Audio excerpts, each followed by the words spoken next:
Nome do Senhor. 1 Timóteo, capítulo 4, versículo 14, 15 e 16. Vamos ler para ganharmos tempo. Não desprezes o dom que há em ti, o qual te foi dado por profecia, com a imposição das mãos do presbítero. Medita essas coisas, ocupa-te nelas, para que o teu aproveitamento seja manifesto a todos.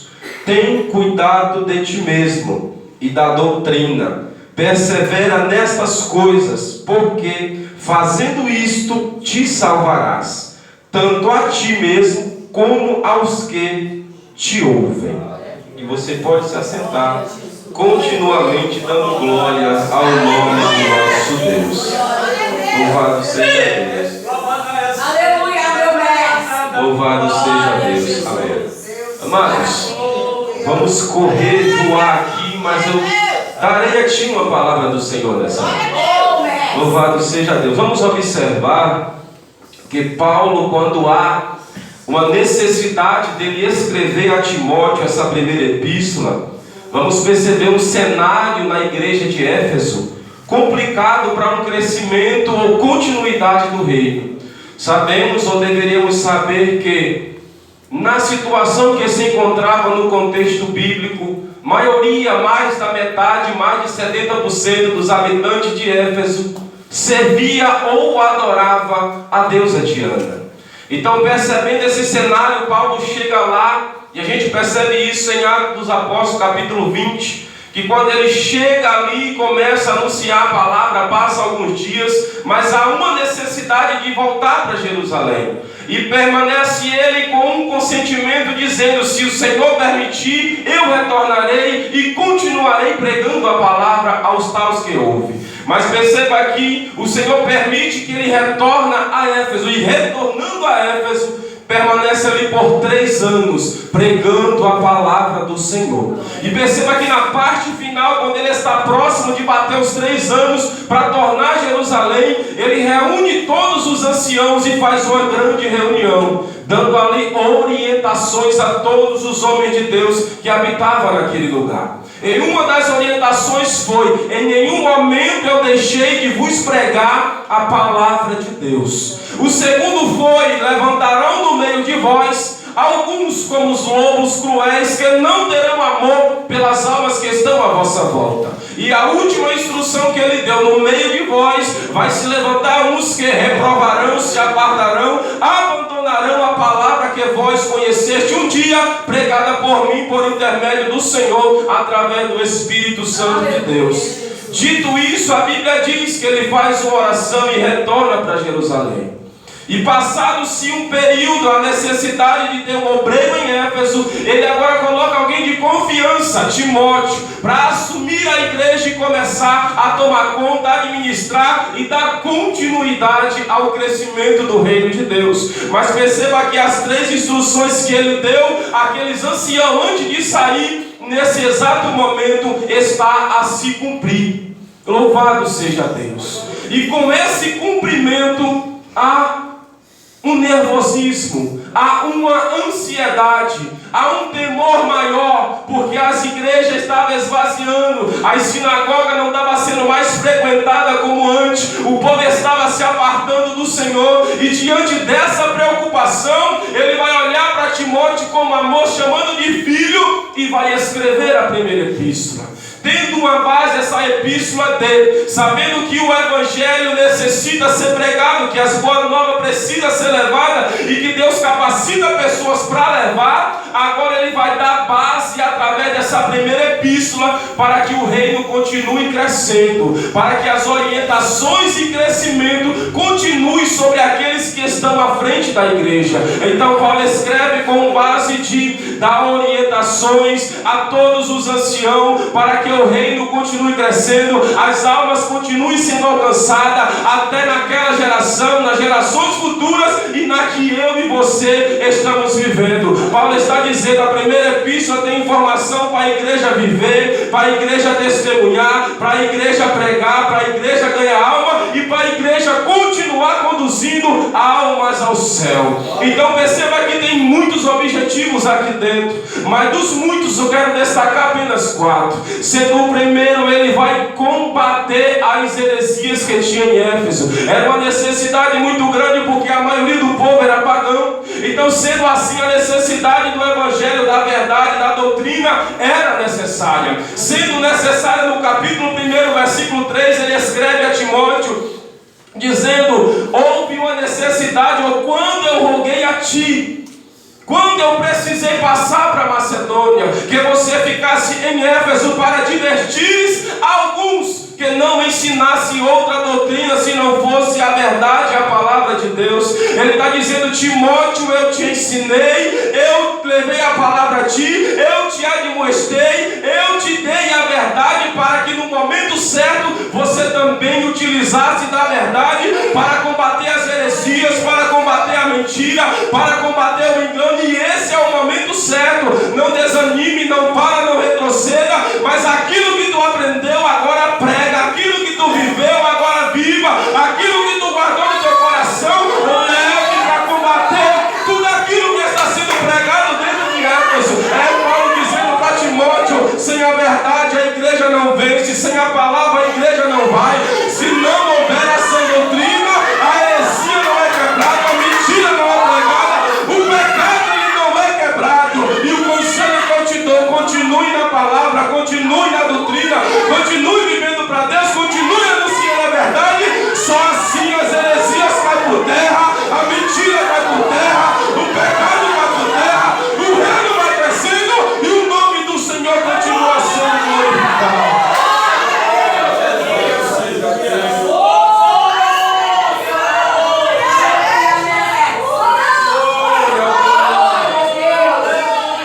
Segundo conselho, Timóteo, ensina esse povo a voltar a adorar o Senhor.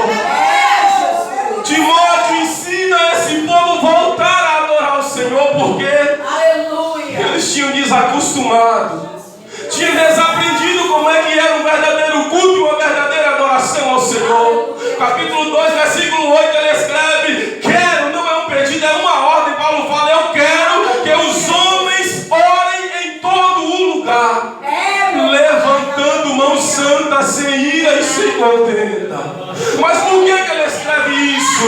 O povo que estava na sinagoga à noite aqui, de dia estava com as imagens da Diana carregando dentro de casa. O mesmo povo que estava pulando dentro da sinagoga eram os mesmos que estavam se prostituindo àquela deusa de dia.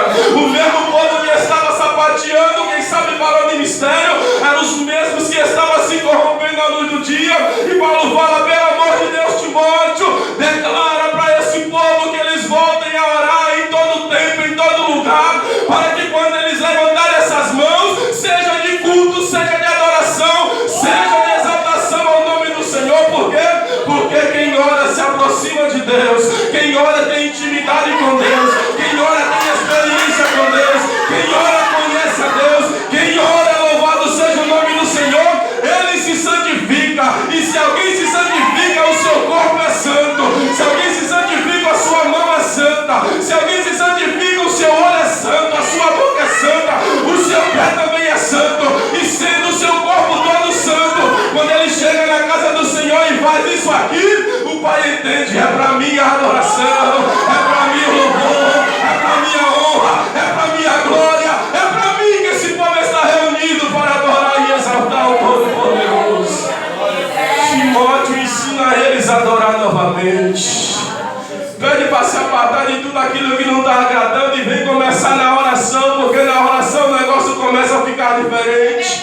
Com a oração, a santificação, com a oração, a mudança de vida, com a oração, a proximidade. E essa proximidade vai nos oferecer a oportunidade de oferecer um verdadeiro culto diante do nosso Deus. Terceiro conselho, terceiro objetivo, capítulo 3, versículo 7. Convém que todos tenham testemunho aos que estão de fora. Ele está escrevendo aos anciãos da igreja, ele está escrevendo aos homens de terra da igreja: ei, varões, ensinei, volta aquilo que a palavra chegou, volta aquilo que te alcançou, volta aquela palavra que te mudou, que te capacitou, que te preparou, que te colocou aonde vocês estão. E qual é a preocupação, Paulo? Pelo amor de Deus, voltem a dar testemunho de Cristo aos que estão de fora. É Paulo dizendo: não adianta você deixar com essas túnicas em cima do altar, ó ancião de Éfeso, para estar de noite ofertando o culto ao Senhor, ensinando a palavra, organizando, orientando, mas durante o dia todos olham para vocês e vê um mentiroso, vê um ladrão, vê um prostituto, vê alguém que desagrada a vontade do querendo Todo-Poderoso.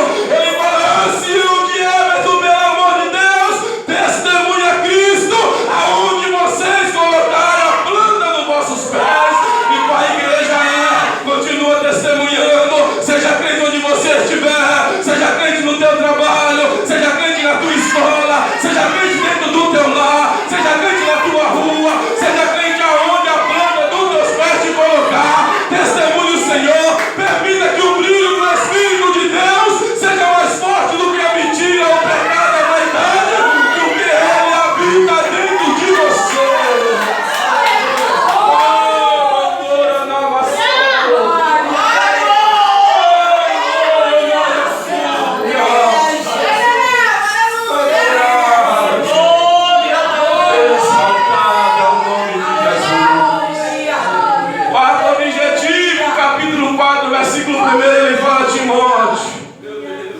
Diz expressamente o Espírito Santo de Deus que nos últimos dias muitos apostatarão da sua fé, dando ouvido à doutrina de demônios. Louvado seja o nome de espíritos enganadores. Ele está dizendo: Timóteo, não vai ser novidade, vai acontecer. Talvez na igreja que tu está tomando conta, Timóteo, muitos se desviarão, muitos negarão a Cristo, muitos voltarão para o mundo, muitos não segurarão a barra, muitos deixarão de testemunhar o Senhor, não aguentarão as lutas, não aguentarão as provas e abandonarão aquilo que um dia foi vivo, um dia que aquilo, louvado seja o nome do Senhor, trouxe paz, trouxe alegria à sua vida. Mas não fique preocupado, porque a vontade do Senhor é que nenhuma alma se perca. Mas o conselho que Ele dá para Timóteo é: por mais que todos se desviem, você precisa continuar firme. Por mais que muitos não queiram compromisso, você precisa ter compromisso, Timóteo. Por mais que muitos estejam desanimados, você precisa continuar animado. Por mais que muitos se desmotivou, você precisa continuar motivado. Por mais que muitos não queiram mais Cristo, você precisa querer a Cristo. Por mais que muitos esqueceram do Senhor, você não pode esquecer do Senhor. Por mais que muitos já viraram as costas para o sacrifício da cruz, mas você, Timóteo, precisa continuar testemunhando a mensagem da cruz. Queiram ouvir ou não queiram, você é espelho, Timóteo. Você é um testemunho vivo, Timóteo. Eles olham para você e vê Deus em você. Mas se você parar, muitos pararão. Conselho para a igreja: você não sabe, mas muito te olha, muito te observa. E por você ser pessoa de oração, alguém olha para ti como espelho. Por você preservar a palavra, olham para ti e vê verdade em você, vê vida em você, vê o Espírito em você. E através disso muitos ainda se encontram vivos. Então diz o Senhor nessa noite: se tu parar, muitos pararão. Mas continua caminhando, continua pisando, continua marchando, continua servindo, que existe uma multidão que está vindo atrás de você, por mais que você não saiba. E você não está autorizado a parar no reino de Deus. Glória seja o nome de Jesus. Aleluia. Glória a Deus. Glória, glória, glória a Deus. Interessante de tudo isso, a gente vai observar que o apóstolo em nenhum momento ele deixa Jesus em segundo plano e caminha sozinho. O apóstolo em nenhum momento ele deixa o Senhor em segundo lugar e toma suas atitudes sozinho. O apóstolo em nenhum momento ele fala: eu sou, eu posso. mas é sempre Jesus na frente. Jesus é a base da pregação de Timóteo. Jesus é a base do ensino de Timóteo. Jesus é a base do caminho que Timóteo anda. Jesus é a base das escolhas que Paulo faz. Louvado seja o nome do Senhor. Jesus é a direção, é a condução de tudo aquilo que o apóstolo precisava para continuar na presença dele. Ele escreve todas as suas epístolas, mas Jesus está no meio. A centralidade da sua pregação é a pessoa de Jesus Cristo crucificado e ressuscitado. E agora ele vai apresentar esse mesmo Jesus no capítulo 3, versículo 16. E escreve dizendo que, sem dúvida alguma, grande é o mistério da piedade. Aquele que se manifestou em carne foi justificado em espírito, visto dos anjos, pregado aos gentios, crido no mundo e recebido acima na glória. Ele está dizendo: eu só prego porque Ele me dá. Eu só falo aquilo que Ele me entregou. De mim mesmo não tem nada, mas se Ele me dá, eu dou para vós outros. E Ele está dizendo: e o nome do assunto que eu vos prego é Jesus Cristo, que foi morto, mas ressuscitou e está na glória. E Ele faz um resumão para apresentar aquele que alcançou a minha vida e a tua vida. Ele faz um resumão daquele que pegou nossos pecados, jogou nas costas e falou: eu te perdoo. Ele faz um resumão e começa a dizer: primeiramente, não há dúvida nenhuma, grande é o mistério da piedade. Ele está dizendo: grande é o amor de Deus. Grande foi a missão que o Senhor me deu. Grande é o propósito que Ele colocou sobre a minha vida. Grande, louvado seja Deus, é a oportunidade que Ele concedeu para cada um de nós. Grande é o perdão que Ele nos perdoou, que eu e você não tem dinheiro para poder pagar a culpa que Ele tirou das nossas costas.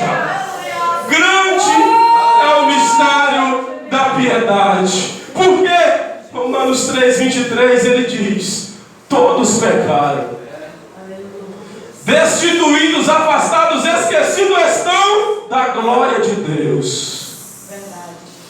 Olha o Senhor para a terra. Olha para mim, quem sabe há 7 anos atrás e deu ninguém. É esquecido, abandonado. Quem sabe a tua história também. Quem sabe há 7, 8, 10 anos era um ladrão, um traficante, uma prostituta. Quem sabe alguém que o mundo já tinha abraçado e todos já tinham esquecido. Paulo fala: todos pecaram. Não tem um que diga eu sou santo. Não tem um que diga eu sou justo diante de Deus. E sabe o que a gente merecia? Romanos 6:23, o salário do pecado é a morte. A gente merecia a morte. A gente merecia a condenação. A gente merecia o inferno.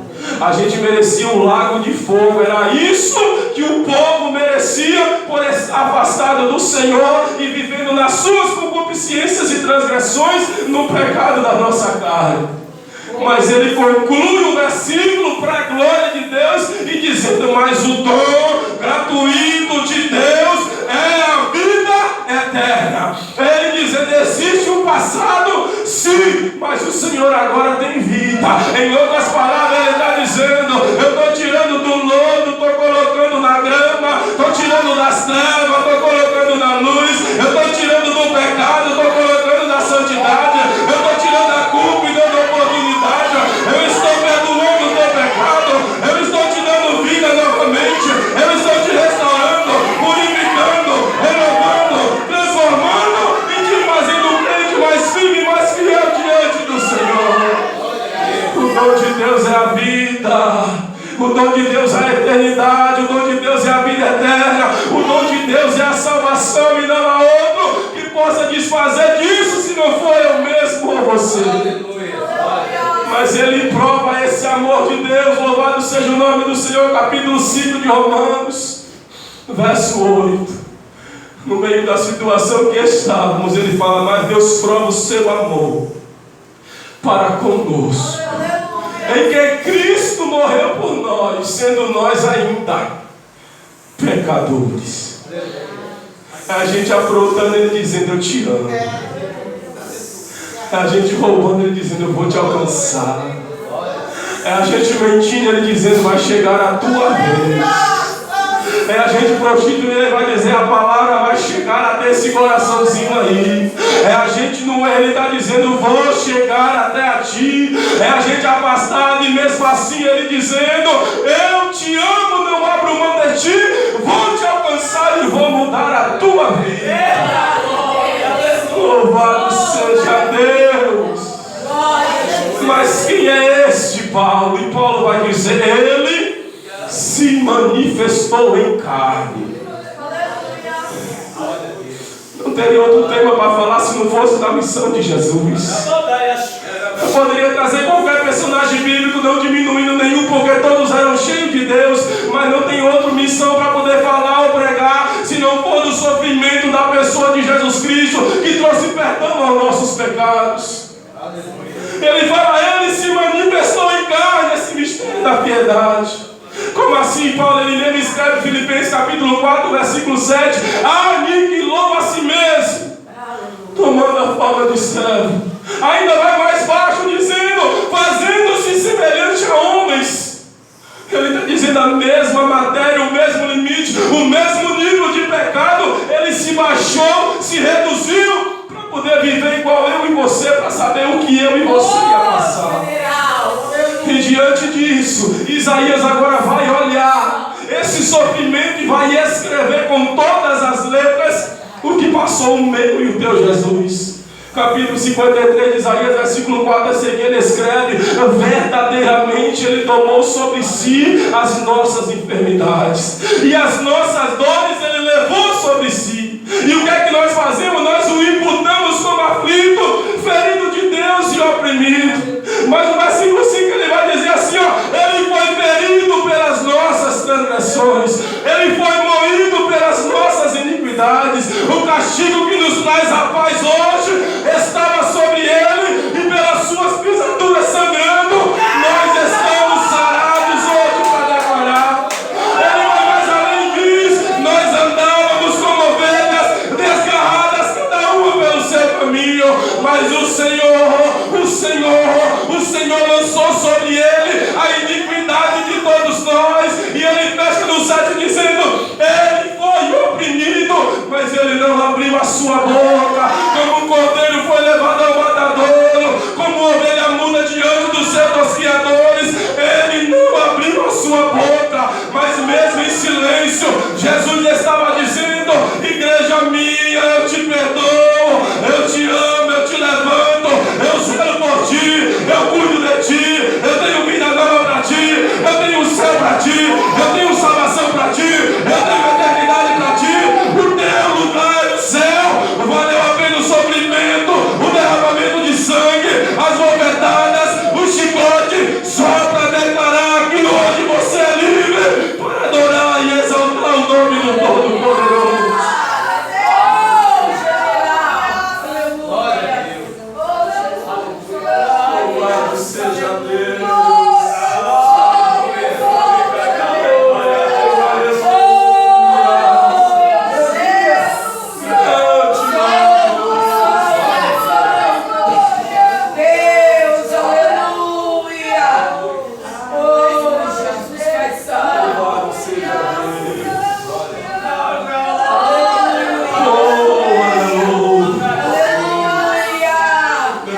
Manifestar em carne, Paulo diz: ele foi justificado em espírito. Depois de entregar o seu espírito ao Pai, ele desce o abismo a pregar.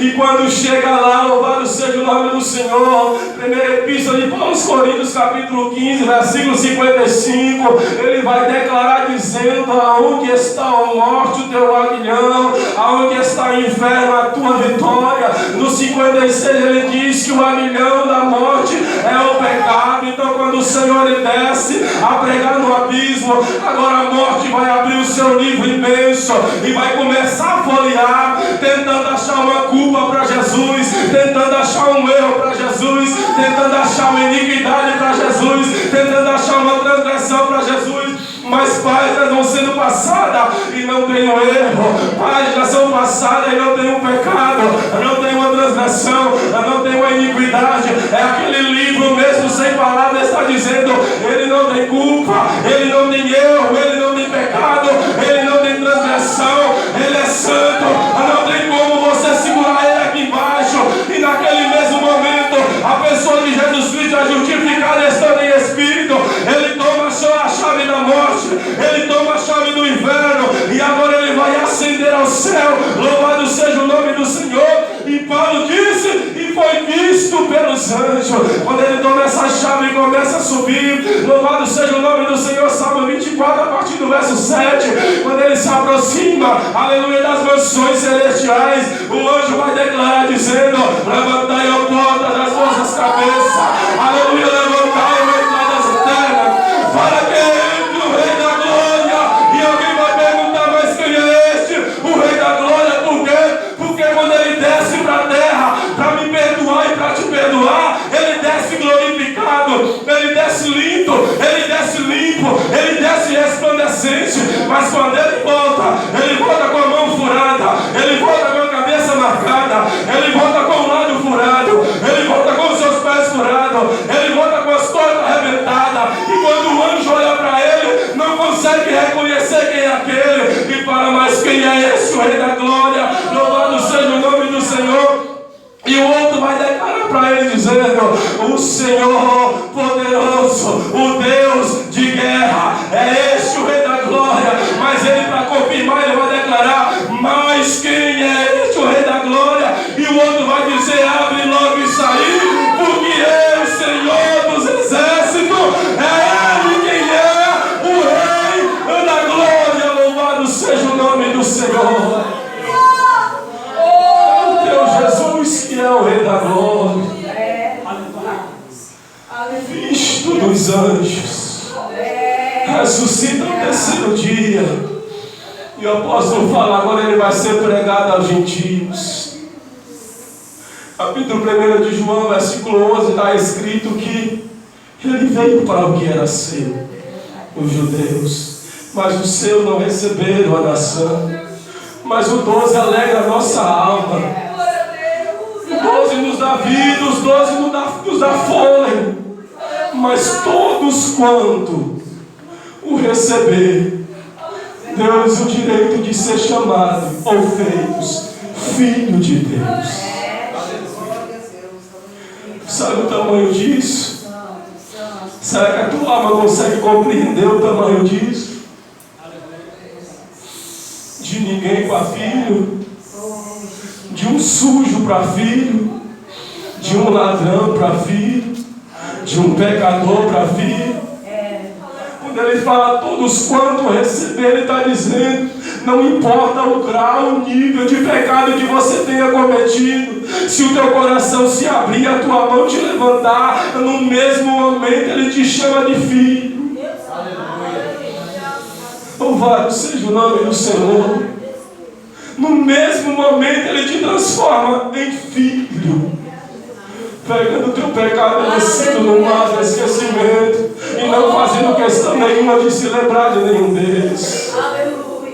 Louvado seja Deus, crido no mundo, recebido acima na glória. Paulo conclui falando de Jesus que ele foi recebido na glória. E como é que a gente prova isso? Tem alguém pregando, falando de Jesus, mas a mensagem era tão terrível que os dentes de quem estava ouvindo começou a ranger um no outro, não endurecendo e não recebendo aquela palavra. Mesmo assim continuaram a pregar com os dentes rangendo, e para ficar pior ainda o nível, pedras foram pegadas pelas mãos daqueles que estavam ouvindo.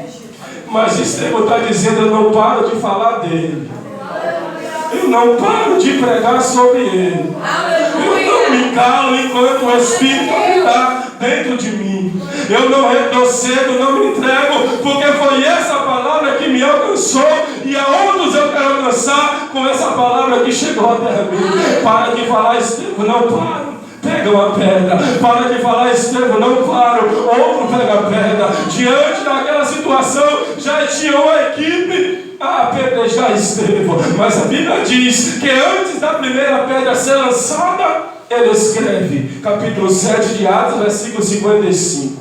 Eu vejo os céus abertos. Quem não se aparta da verdade, o que tem de haver é os céus abertos. Não paro de pregar o que ele viu, os céus abertos. Não paro de anunciar o que ele viu, os céus abertos.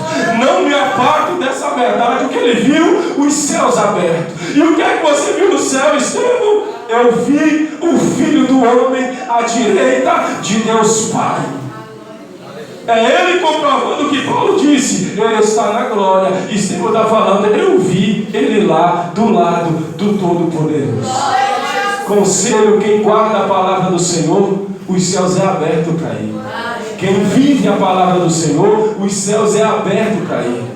Quem conserva a palavra do Senhor, é aberto para ele. Louvado seja Deus. Jesus batizando, quando ele é emergido, que sai da água, o céu abre e o Pai fala assim: este é o meu filho amado, em quem me compraz. É impossível viver para Deus e não ter céu aberto. É impossível viver na oração e não ter céu aberto. É impossível jejuar e não ter céu aberto. É impossível viver essa Bíblia, a palavra de Deus, e o céu não for aberto para ti. É impossível.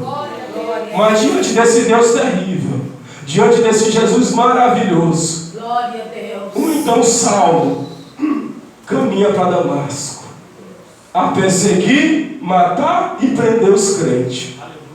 Mas quando chega perto, eis que um resplendor do céu desce naquele lugar. E só o resplendor foi suficiente para tirar a visão daquele homem. E a Bíblia diz que ele cai sobre o chão. Louvado seja Deus. E o que era utilizado por ele para perseguir, o Senhor tira. A ferramenta que ele usava para tentar parar a obra, o Senhor tira.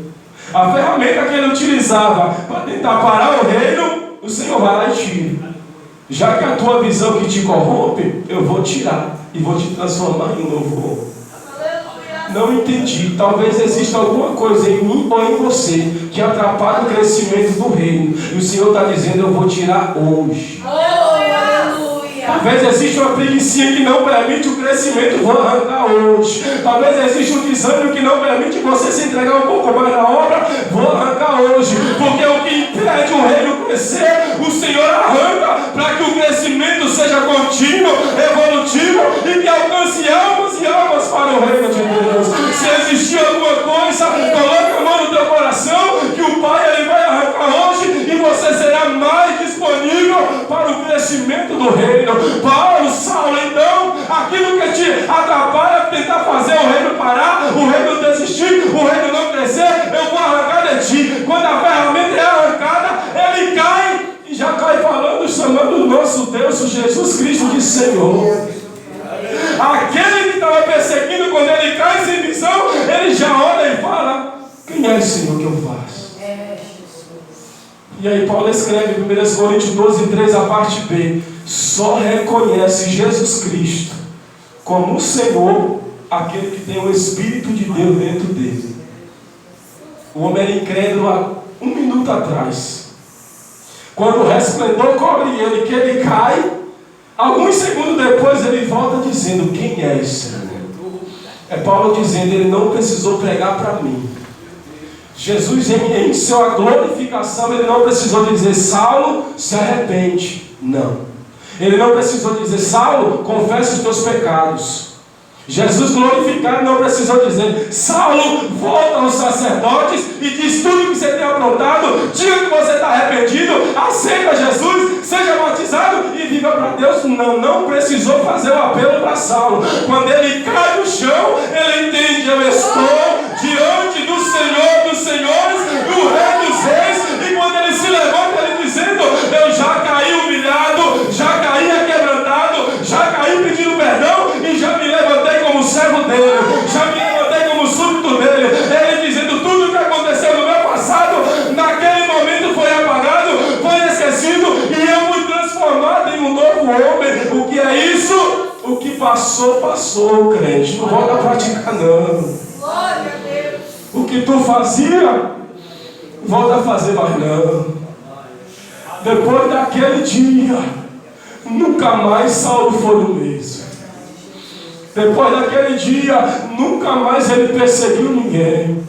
Depois daquele dia, o pecado não habitou mais dentro daquele homem. Mas muito pelo contrário, nas entrelinhas ele está dizendo: quem és, Senhor? Aleluia, o que o Senhor quer que eu faça? É ele dizendo mais ou menos assim: eu tenho até cartas a perseguir e a prender todos os cristãos, mas se o Senhor não permitir, se o Senhor não restaurar minha missão, do lugar eu não saio. A partir de agora eu sou dependente do Senhor. Ei, Senhor, eu estudei, mas o Senhor já veio formado. Senhor, eu concluí, adquiri conhecimento durante toda a minha vida, mas o Senhor é a própria sabedoria. Então não tem como eu contender contra o Senhor, não tem como eu debater contra o Senhor. Louvado seja Deus. Ele dizendo, alguns minutos atrás, eu era um perseguidor e agora o Senhor me transformou num vaso de valor. Em outras palavras, ele está dizendo: não tem erro que o Senhor não conserta, não tem pecado que ele não perdoa,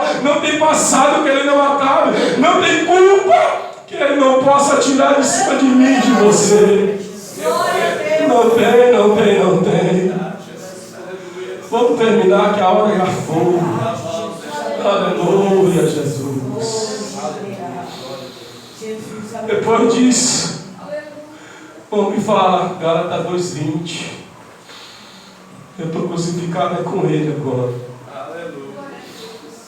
Quem vive agora não é eu mais, agora é ele. É Cristo que vive em mim. E a vida que eu vivo mesmo na carne, eu vivo na fé naquele que um dia se entregou para salvar a minha alma. Ele dizendo: eu não tenho mais desejo nenhum de pecar. O Espírito habita em mim.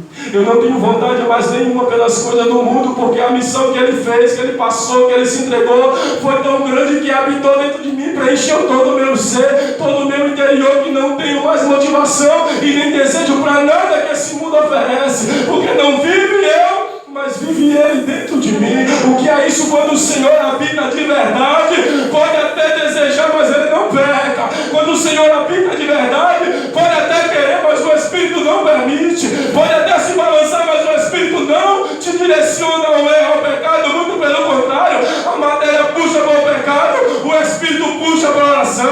A matéria puxa para o pecado, o Espírito puxa para o jejum. A matéria puxa para o pecado, o Espírito te direciona a ler a palavra de Deus. A matéria puxa para a festa e o Espírito fala: não, vá para a igreja, vá para a casa do Senhor, vai orar, vai louvar, vai adorar, vai aprender, vai ouvir a palavra do Senhor e vai se fortalecer. Sendo assim, você nunca tornará a fazer a vontade, porque quem habita dentro de você é o Espírito Santo de Deus. Vamos fechar.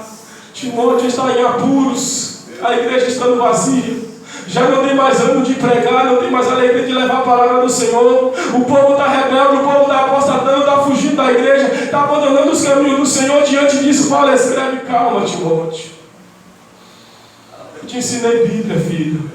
Eu te ensinei palavra. Eu te ensinei os caminhos do Senhor. Sabe como é que você vai vencer esse desânimo? Sabe como é que você vai vencer esse cansaço, essa fadiga, esse desespero? Como, Paulo? Não despreze o primeiro dom que há em ti. Lá dentro de você, Timóteo, é um dom. E não foi dado por homem nenhum, foi através do Espírito. Você é presbítero da igreja. O Espírito habita dentro de você. Mas como é que eu faço isso? Medita nessas coisas e ocupa nelas. O 13 diz bem assim: persista em ler. Ele está dizendo: Timóteo, em nenhum momento deixe de ler a palavra do Senhor. Quer animar de novo? Bíblia. Quer se alegrar de novo? Bíblia. Quer continuar forte? Bíblia. Quer continuar firme? Bíblia. Não quer desistir? Bíblia. Quer continuar de pé? Bíblia, a palavra de Deus. Não tem outro conselho, não tem outra forma, não tem outro método. É a palavra de Deus que traz força e vigor. A igreja do Senhor é continuar firme e levando a palavra dele. No 16, Paulo fala assim: Timóteo, calma. Por quê, Paulo? Cuida de ti primeiro. Mas a igreja está pegando fogo, está todo mundo parando, todo mundo desistindo. O que eu faço? Calma, respira, cuida de ti. Porque você estando bem, você pode alcançar quem eu quiser através do Espírito. A gente se preocupa com 50 pessoas e a gente está descendo por abaixo. E o Senhor fala, se preocupa primeiro com você. Eu quero você de pé. Eu preciso de você firme. Eu preciso de você alegre, você motivado, você permanentemente na presença do Senhor. Eu preciso de você firme. Então cuida de ti, Timóteo. Cuidou, cuidei. Está firme, estou. Levantei, estou alegre, estou. Agora cuida da doutrina. Você estando bem, Timóteo, agora é só leva a Bíblia que o Espírito vai fazer o convencimento em cada coração. Como é que acontece a missão? O cooperador Eliseu prega, dá Jesus, dá a Bíblia, o Espírito vai lá, toca no coração do sujeito, ele vem para Jesus, aceita o Todo-Poderoso e a igreja cresce. Timóteo, desanima não, filho, cuida de ti, eu quero ver você firme. E é um conselho de Deus, permaneça firme, cuida de você, cuida de você, cuida de você, cuida de você. Você estando bem, a obra está bem, a casa está bem, a família está bem, o trabalho está bem, está tudo bem. Por quê? Da doutrina. Porque a palavra do Senhor é a base. Jesus se apresenta como pão, como água e como a porta. E como água, se coloca de pé, vou orar por você, vou acabar agora. Como água, aí ele diz, aquele que tem sede, vem a mim e beba. E aquele que beber uma gotinha, nascerá dentro de ti uma fonte que jorrará para a vida eterna. Perceba que de acordo com a ciência é necessário tomarmos um copo com água pela manhã ou pela noite, e também pela noite, para que o nosso organismo funcione constantemente e que não venhamos ficar desidratados. E perceba que quando passa um período sem tomarmos água, começa a secar tudo por dentro, a garganta cola, igual a minha já está aqui uma benção, e aí você fica naquela necessidade de tomar água. E perceba que a medicina diz que quando um golinho de água cai aqui, meu pastor, e começa a descer, quando chega no estômago, os nossos órgãos começam a puxar para eles a quantidade necessária que cada um precisa para funcionar durante aquele período. Então a água desce, há uma guerra dentro de nós. Cada órgão quer a sua quantia para poder continuar funcionando. E perceba que ainda sobra um pouco. Depois de todos os minerais ser retirados da água, sobra um pouco e jogamos vaso abaixo. Vai para o esgoto. Mas Jesus ele fala assim, quem tem sede venha a mim e beba. A água que eu te der vai fazer dentro de ti uma fonte que vai jorrar para a vida eterna. Uma gota pequena da pessoa de Jesus dentro de mim e de você, ele vai fazer com que tudo que estava desidratando, parando, volte a funcionar. Não entendi, eu cantava e não estou cantando. Se essa água entrar, vai voltar a cantar novamente bonito para Jesus. Eu pregava e não estou mais pregando. Perdi a alegria, perdi a motivação. Se você voltar a tomar dessa água, a imposição, a alegria vai voltar para você continuar a pregar. Eu orava, se tomar essa água, você vai voltar a orar. Eu jejuava, se essa água descer até o teu interior, vai voltar a orar, vai voltar a jejuar, vai voltar a evangelizar, vai voltar a ser um exemplo, vai voltar a testemunhar o Senhor aonde quer que você vá. E o contrário da ciência, a água que sobra para a ciência vai para o vaso, com Jesus não sobra nada. Depois de você tomar aquela gota que desce para aqui, que tudo dentro de você volta a funcionar, o pouquinho que sobra aqui seria para o vaso, agora traz a mudança por fora. Porque ele faz um trabalho completo. Ele muda primeiro lá dentro, refrigera lá dentro, purifica lá dentro, muda lá dentro, transforma lá dentro. Depois de estar tudo equilibrado, agora ele vem por fora. Vai tirando a vaidade, vai tirando o batom, vai tirando o brilho, vai tirando a saia curta, vai tirando o calçãozinho, vai tirando a bermudinha, e você se torna um crente abençoado, avivado, permanecendo na doutrina do Senhor, fazendo missões, ganhando almas. Feche os olhos. Perdoa eu pelo horário em nome de Jesus, Senhor Deus e Pai. Aqui estamos para te agradecer, Pai, por esse culto, por essa oportunidade, por estarmos na tua presença, na tua casa, junto com a tua igreja, Pai, as senhoras, senhores, jovens, crianças, obreiros. Coloca, Pai, diante do Senhor vida de cada irmão nessa noite, te pedindo, ó Pai, nesse culto de missões, estimula novamente, ó Pai, o evangelismo, estimula novamente a oração, estimula novamente ao jejum, estimula novamente a leitura da tua palavra, estimula novamente a vigilância, estimula novamente a viver para o Senhor, a testemunhar o Senhor, ao brilho do teu Espírito permanecer sobre a vida de cada um daqueles que estão aqui. Eu te peço, ó Pai, um crescimento, um direcionamento, uma evolução desse ministério, tanto espiritual quanto em quantidade. Faz crescer, faz prosperar, para que em tudo, ó Pai, o nome do Senhor continue sendo glorificado. Em nome de Jesus, a igreja diz.